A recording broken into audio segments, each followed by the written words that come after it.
और चलिए शुरुआत इस वक्त की बेहद अहम खबर के साथ करते हैं। करसोग में एचआरटीसी के एक बस हादसे का शिकार हुई है। ये बस बेकाबू होकर खाई में जा गिरी। इस हादसे में 45 लोगों के जख्मी होने की खबर है। बस मेंढी से करसोग आ रही थी। खरोड़ी के पास ये बस बेकाबू होकर खाई में जा गिरी है। ड्राइवर और कंडक्टर समेत कई सवारियां गंभीर रूप से इसमें जख्मी हुई हैं। उपचार के लिए करसोग सिविल हॉस्पिटल में उन्हें फिलहाल भर्ती कराया गया है। डीएसपी गीतांजलि ने हादसे की पुष्टि की है। इस वक्त की बेहद अहम खबर आपको बता रहे हैं। करसोग में एचआरटीसी की बस हादसे का शिकार हुई है। बेकाबू होकर यह बस अचानक खाई में जा गिरी। तस्वीरें हादसे की सामने आई है। 45 लोगों को इसमें चोटें लगी हैं। सभी को करसोग सिविल हॉस्पिटल में इलाज के लिए भर्ती किया गया है। डीएसपी गीतांजलि ने हादसे की पुष्टि की है। अब यह हादसा क्यों हुआ, यह जांच का विषय है। बेकाबू होकर बताया जा रहा है कि यह बस गहरी खाई में जा गिरी और आप अंदाजा लगा सकते हैं जिस तरीके से भीषण एक्सीडेंट हुआ है। पेड़ से ये बस टकराकर रुकी है। 45 लोगों की जान पर बनाई है। आपको बता दें कई लोग इसमें गंभीर रूप से जख्मी हुए हैं। कंडक्टर और ड्राइवर समेत कई लोगों को गंभीर चोटें आई हैं। और अगर ये बस इस तरीके से पेड़ से ना रुकती तो ये भीषण सड़क हादसा यहां पर हो सकता था। गनीमत ये रही कि जिस तरीके से तस्वीरें बयां कर रही हैं, एक पेड़ का सहारा लेकर ये बस यहां पर टकराई और रुक गई, जिससे सवारियों की जान बच सकी। लेकिन गंभीर रूप से जख्मी यहां पर जरूर लोग हुए हैं, जिन्हें हॉस्पिटल में इलाज के लिए फिलहाल भर्ती करवाया गया है। एचआरटीसी की ये लो फ्लोर बस है। बेकाबू होकर ये गहरी खाई में जा गिरी है। करसोग के सिविल हॉस्पिटल में सभी जख्मी लोगों को उपचार के लिए भर्ती किया गया है। 45 लोग इसमें जख्मी बताए जा रहे हैं। कंडक्टर और ड्राइवर को भी गंभीर चोटें आई हैं।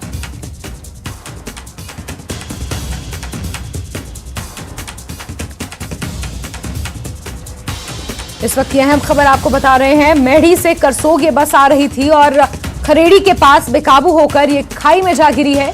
हादसे का शिकार हुई है एचआरटीसी की ये बस। 45 लोग जख्मी हैं। उपचार के लिए उन्हें अस्पताल में भर्ती किया गया है। ड्राइवर और कंडक्टर समेत कई सवारियां गंभीर रूप से चोटिल हुई हैं।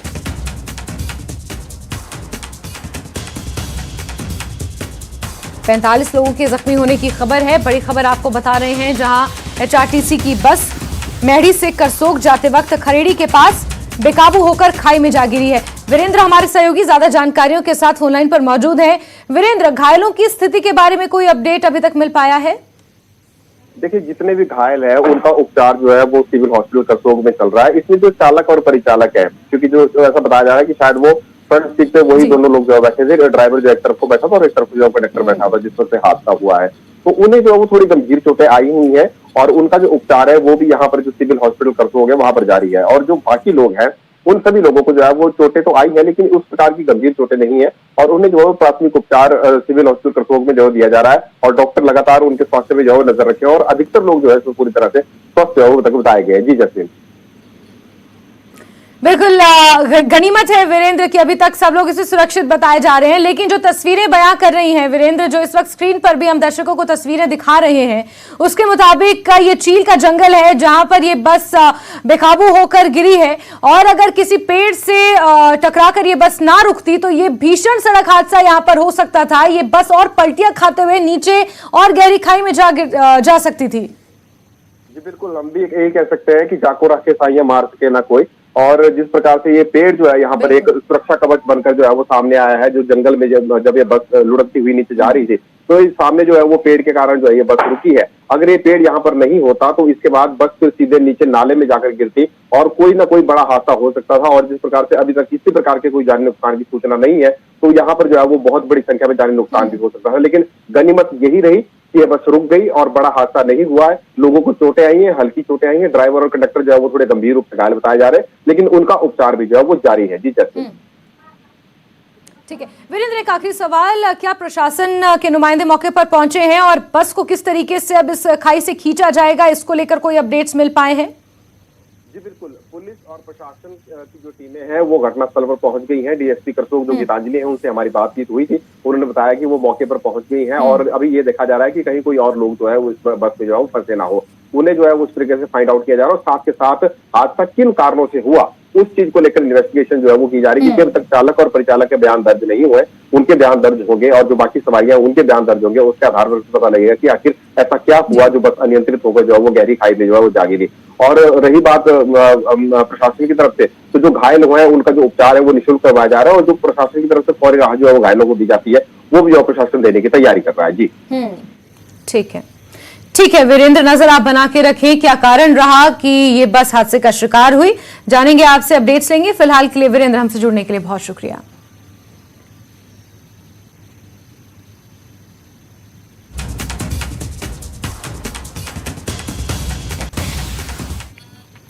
चलिए आगे बढ़ते हैं, नालागढ़ से आपको खबर देंगे, जहां ग्राम पंचायत मलहणी के नाले में एक व्यक्ति का शव मिला है, जिसकी पहचान अभी तक नहीं हो पाई है। पुलिस ने शव को कब्जे में लेकर नालागढ़ अस्पताल में रखा है और शिनाख्त में पुलिस जुटी हुई है। साथ ही व्यक्ति की मौत किस वजह से हुई, ये कारण भी खंगाले जा रहे हैं। पुलिस ने 72 घंटे तक शव को नालागढ़ अस्पताल में रखने का निर्णय लिया है और ये माना जा रहा है कि लोगों को वहां पर बुलाया जाएगा और हो सकता है कि शव की शिनाख्त हो पाए, जिसके बाद पोस्टमार्टम के लिए आईजीएमसी शिमला इस शव को भेजा जाएगा। 72 घंटे के लिए यहाँ पे रखेंगे और एक ओगन क्राइस में मैसेज देंगे सभी को, यहाँ जो नज़दीक जितने भी थाने हैं उनमें कि अगर किसी की मिसिंग है या इसके जो कपड़े हैं उसकी हम एक फोटो आपके माध्यम से भी देंगे कि जो भी किसी परिवार का कोई व्यक्ति इस कपड़ों से अगर पहचाना जाता है या मिसिंग है तो वो आके देखे और पहचान कर ले, ताकि मैं उसके परिवार वालों को साथ में लेके उसकी डेड बॉडी का दाह संस्कार करने के लिए हमें अच्छा रहेगा। अगर नहीं होगा तो फिर हम इसको बॉडी को जो है आईजीएमसी शिमला में जाके पोस्टमार्टम करा के उसका दाह संस्कार करेंगे। बात एक और अहम खबर की, सीएम सुखू के कांगड़ा दौरे में फेरबदल हुआ है और वो सभी कार्यक्रम रद्द कर शिमला वापस आ गए हैं। उनका आज कांगड़ा में Pong dam, Ramsar island, butterfly park, Shaheen मंदिर और पंजाब हिमाचल लिंक ब्रिज का दौरा करने का कार्यक्रम था, लेकिन सुबह उनके दौरे में फेरबदल हो गया और वो शिमला वापस लौट आए हैं। 9 दिनों के लिए कांगड़ा के दौरे पर थे सीएम सुखू, जहां आनन फानन में कई कार्यक्रमों में उन्होंने शिरकत की। आज भी कई कार्यक्रम प्रस्तावित थे, लेकिन अपने सभी कार्यक्रम रद्द कर सीएम सुखू शिमला वापस लौट आए हैं।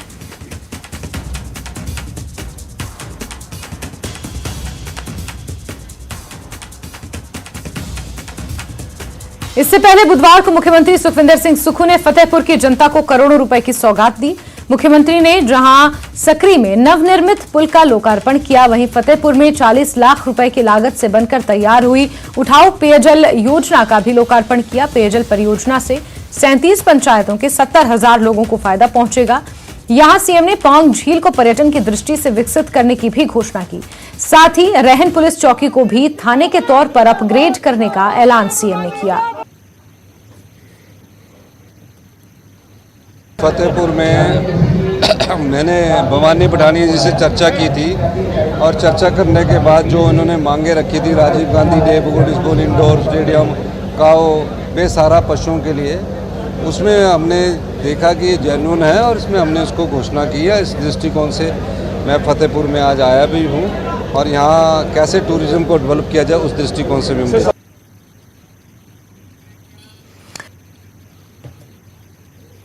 चलिए ब्रेक के बाद आगे बढ़ते हैं और जम्मू कश्मीर की खबरों का रुख करेंगे, जहां जम्मू श्रीनगर नेशनल हाईवे एक बार फिर से बाधित हो गया है।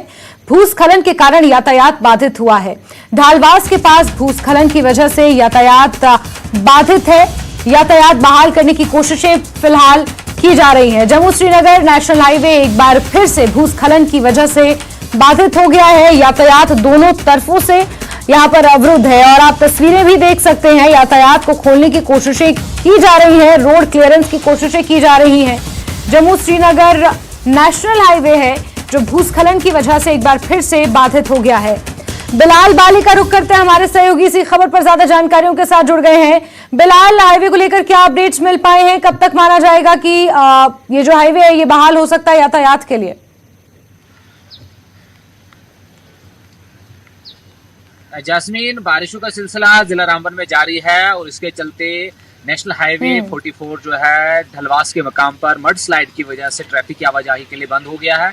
जिसके बाद ट्रैफिक अथॉरिटीज ने डिफरेंट लोकेशंस पे ट्रैफिक को इस वक्त फिलहाल रोका हुआ है, जिसमें चनैनी, जखेनी और चंद्रकोट, रामबन, बानिहाल और काजीरोड के मकाम पर ट्रैफिक को जो है वो रोका गया है, ताकि जो गाड़ियां ज्यादा तादाद में स्लाइड के सराउंडिंग में न रहे और बाद में जब शुहारा रोड खुलता है तो उसके बाद जाम की जो शिद्दत पैदा हो जाती है, जिसकी वजह से पैसेंजर्स को मुश्किलात का सामना करना पड़ता है। तो रिस्टोरेशन का काम भी है, शदुमत से जारी है, मशीनरी लगी हुई है। जो डिस्ट्रिक्ट एडमिनिस्ट्रेशन और पुलिस, ट्रैफिक पुलिस ने जो हम तक इतला दी है उसके मुताबिक यह है कि मशीनरी को डिप्लॉय किया गया है और कोशिश की जा रही है कि जल्द अज जल्द हाईवे को रिस्टोर किया जाए, ताकि जितने भी लोग इस वक्त शाहरा पर सफर करने जो डिफरेंट लोकेशंस पर रुके हुए हैं वो अपनी मंजिलों की जानब जा सके। तो बारिशों का सिलसिला भी लगातार जारी है और बारिश हमेशा से ही जिला रामबन में जो हाईवे की हालत को है वो खतरनाक बना देती है। कहीं जगह पर शूटिंग स्टोन होता है और मड स्लाइड होती है, जिसमें खास तौर से ढलवास जो है वो चैलेंज बना हुआ। कल के दिन में भी ढलवास में सुबह से ही ट्रैफिक की आवाजाही में बड़ी दिक्कत हुई, लेकिन शाम के 5 बजे के वक्त जो है हाईवे को फुली रिस्टोर किया गया था, जिसके बाद ट्रैफिक को चलने की इजाजत दी गई थी। ताहम आज सुबह से ट्रैफिक तो चला था, तकरीबन 10 सवा 10 बजे के करीब फिर से जो है लैंडस्लाइड आई और जो मड स्लाइड आया, उसके बाद जो ट्रैफिक को है मुकम्मल तौर से बंद कर दिया गया और डिफरेंट लोकेशंस पर ट्रैफिक को रोका गया है, ताकि पैसेंजर्स को बाद में जब शाहरा खुलेगी उसमें कोई दिक्कत ना हो। तो कोशिश की जा रही है जल्द से जल्द इसको रिस्टोर किया जाए और मजीद 1 से 2 घंटे का वक्त लग सकता है इस शाहरा को रिस्टोर होने में, और उसके बाद भी ट्रैफिक को जो है छोड़ा जाएगा। और प्रायोरिटी ये रहेगी कि जो स्टैंडर्ड व्हीकल्स है पहले उनको क्लियर किया जाएगा, उसके बाद ही जम्मू, श्रीनगर, उधमपुर और दीगर लोकेशन से ट्रैफिक को छोड़ा जाएगा। जी जास्मीन। ठीक है बिलाल, 1 से 2 घंटे का वक्त यहां पर लग सकता है जब रास्ता क्लियर होगा और फिर ट्रैफिक को दोनों तरफ से छोड़ा जा सकेगा। बिलाल, नजर आप बना के रखें। फिलहाल के लिए आपका बहुत बहुत शुक्रिया।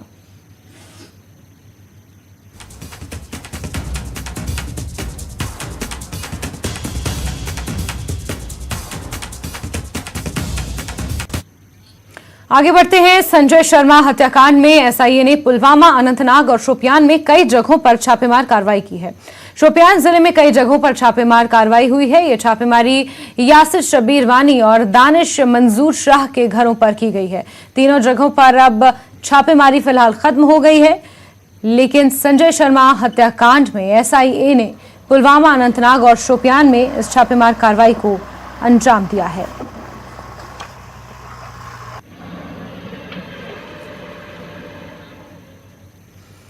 तो अहम खबर आपको बता रहे हैं, जहां एसआईए ने छापेमार कार्रवाई की है। संजय शर्मा हत्याकांड में एसआईए ये छापेमार कार्रवाई कर रही है।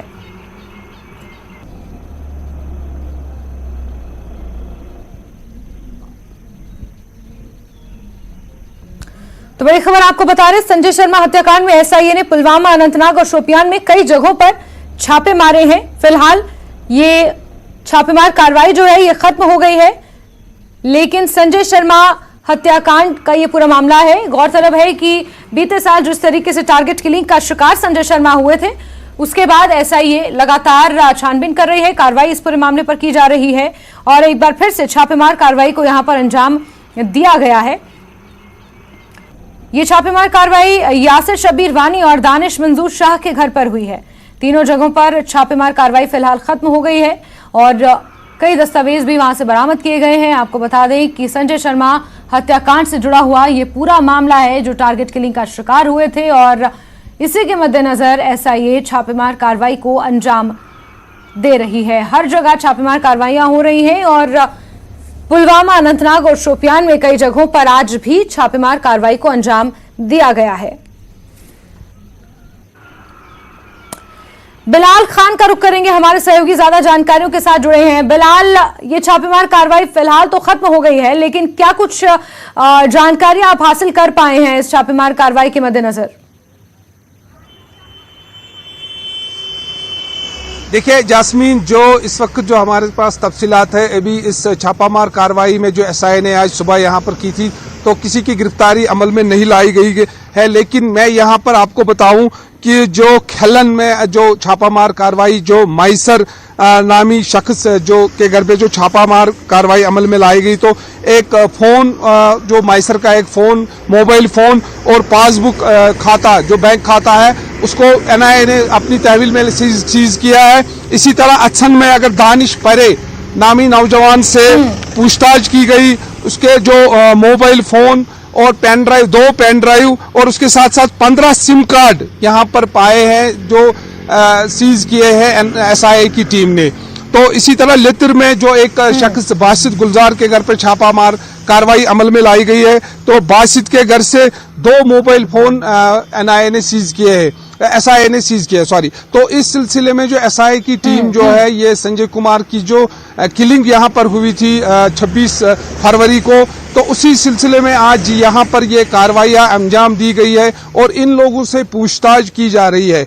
जैसे मैंने पहले भी कहा है कि जो संजय कुमार की जो किलिंग हुई थी उसमें अगर एक मिलिटेंट भी मारा गया है, लेकिन जो साजिश है, जो कंस्पिरेसी के पीछे जो लोग हैं, उनको पकड़ने के लिए, उन पे नकील कसने के लिए एसआईए अब इसमें तहकीकात कर रही है। और एसआईए की टीम इसी सिलसिले में आज पुलवामा, अनंतनाग और शोपियान में छापामार कार्रवाइयां अमल में लाई। तो यहाँ पर अगर पुलवामा में देखेंगे तो पुलवामा के कुछ तार इससे जुड़े हुए हैं, क्योंकि जो संजय कुमार है पहले अच्छन में ही इसके तार देखे गए हैं, कुछ लोग इससे के साथ जुड़े हैं, और साथ साथ लित्र में भी और खेलन में भी।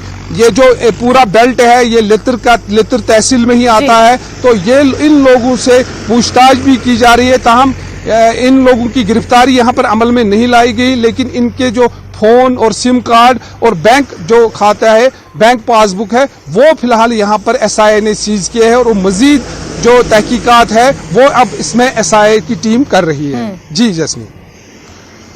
बिल्कुल बिलाल, तो कुल मिलाकर हम ये कह सकते हैं कि एसआईए हर संभव कोशिश कर रही है कि संजय शर्मा के हत्यारों को और उन आतंकवादियों को धर दबोचा जाए, और उसी के मद्देनजर यहां पर ये ताबड़तोड़ कार्रवाइयां हो रही हैं। बिलाल खान, आप नजर बना के रखें। हमसे जुड़ने के लिए आपका बहुत शुक्रिया।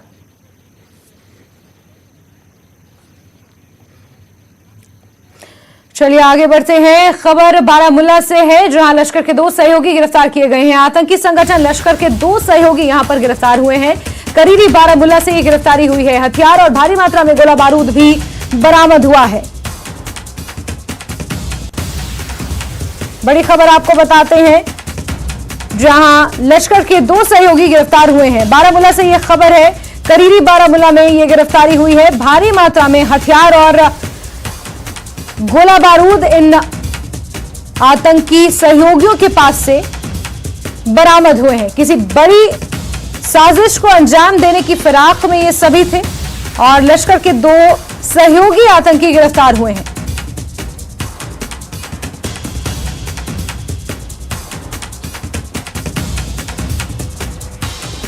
वहीं बारामुल्ला पुलिस ने एक कार्रवाई की है। ड्रग पेडलिंग के खिलाफ ऑपरेशन चलाया गया है। एनडीपीएस एक्ट के तहत 144 मामले दर्ज हुए हैं। 2023 के पहले 5 महीनों में 2017 ड्रग पेडलर्स गिरफ्तार हुए हैं। 25 मोस्ट वांटेड ड्रग तस्कर गिरफ्तार हुए हैं। 194 ड्रग तस्करों पर एनडीपीएस एक्ट के तहत मामला दर्ज कर लिया गया है। वहीं 23 आदतन ड्रग पेडलर्स पर एनडीपीएस के तहत मामला दर्ज हुआ है। पुलिस ने करोड़ों रुपए की कंट्राबैंड भी बरामद की है। तो बड़ी खबर आपको बता रहे हैं, जो ये डेटा सामने आया है, ड्रग पेडलिंग के खिलाफ ये ऑपरेशन चलाया है। और आप ये जो तस्वीरें इस वक्त अपने टीवी स्क्रीन पर देख पा रहे हैं, ये वो डेटा है जहां नशे के खिलाफ छिड़े इस अभियान में कितने लोगों को साल 2023 के पहले महीने में गिरफ्तार किया गया है, या कितनी भारी मात्रा में ड्रग्स बरामद किए गए हैं। 5 महीने में 217 ड्रग पेडलर्स गिरफ्तार हुए हैं। 25 मोस्ट वांटेड ड्रग पेडलर्स गिरफ्तार हुए हैं। इसके इतर 194 ड्रग तस्करों पर एनडीपीएस एक्ट के तहत मामला दर्ज किया गया है। वहीं भारी मात्रा में ड्रग्स भी जब्त की गई है। 23 आदतन ड्रग पेडलर्स पर एनडीपीएस के तहत मामला दर्ज हुआ है। करोड़ों रुपए की ड्रग्स को यहां पर सीज भी किया गया है। बड़ी खबर आपको बता रहे हैं, जहां ये डेटा रिलीज किया गया है और इसमें यह बताया गया है कि नशे के खिलाफ जीरो टॉलरेंस की पॉलिसी को अपनाते हुए जिस तरीके से यहां पर ड्रग्स पर चोट की जा रही है, तो बारामुल्ला का ये आंकड़ा सामने आया, ये डेटा सामने आया है, जहां पर 2023 के पहले महीने में कुल 217 ड्रग पेडलर्स गिरफ्तार हुए हैं।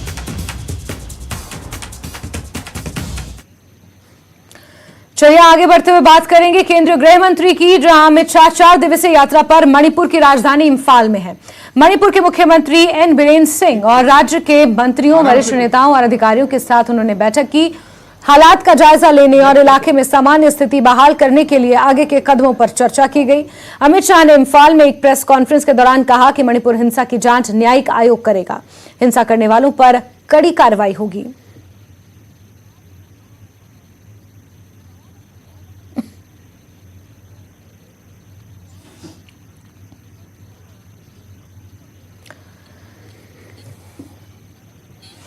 तो वहीं केंद्रीय मंत्री अनुराग ठाकुर मुंबई के दौरे पर पहुंचे हुए हैं। आज मुंबई के सिद्धिविनायक मंदिर वो पहुंचे, जहां उन्होंने भगवान गणेश के दर्शन और पूजा अर्चना की।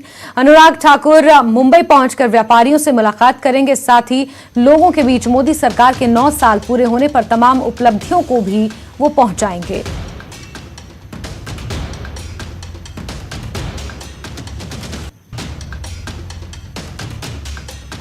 तो तस्वीरें आप देख रहे हैं मुंबई के प्रसिद्ध सिद्धिविनायक मंदिर की ये तस्वीरें हैं, जहां केंद्रीय मंत्री अनुराग ठाकुर पहुंचे हुए हैं। सिद्धिविनायक मंदिर में पहुंचकर उन्होंने पूजा अर्चना की। इसके साथ मुंबई में वो कुछ व्यापारियों के साथ मुलाकात करेंगे और जिस तरीके से पूरे देश भर में भाजपा महाजनसंपर्क अभियान चला रही है, उसी के मद्देनजर जन जन तक सरकार की बातों को, सरकार की उपलब्धियों को केंद्रीय मंत्री अनुराग ठाकुर पहुंचाने वाले हैं। नरेंद्र मोदी जी की सरकार के शानदार 9 वर्ष पूरे हुए हैं और सिद्धिविनायक जी के मंदिर में जहां हम लोग आशीर्वाद लेने आए हैं, वहीं पर आभार भी प्रकट करने आए हैं, क्योंकि आशीर्वाद सबका रहा, जहां एक और भगवान का, वहीं पर दूसरी ओर जनता का। तो मोदी जी के नेतृत्व में लगातार देश आगे बढ़ा है और पिछले कल भी जो मॉर्गन स्टैनले की रिपोर्ट आई, उसमें भी भारत के बारे में जो कहा गया, भारत की अर्थव्यवस्था के बारे में जो कहा गया है, 7.2% की दर से वित्तीय वर्ष 2023-24 में बढ़ने की उम्मीद है। दुनिया भारत में उम्मीद रखती है, they have a hope in India and India's leadership. और सबसे बड़ी बात यह है कि मोदी जी के 9 वर्ष सेवा के, सुशासन के और गरीब कल्याण के। और इसी के साथ प्राइम नून में अभी के लिए बस इतना ही, लेकिन न्यूज 18 JKLH पर खबरों का सिलसिला लगातार जारी है। वक्त एक छोटे से ब्रेक का। ब्रेक के उस पार मेरे साथ देखिए धार भी रफ्तार भी। Headlines presented by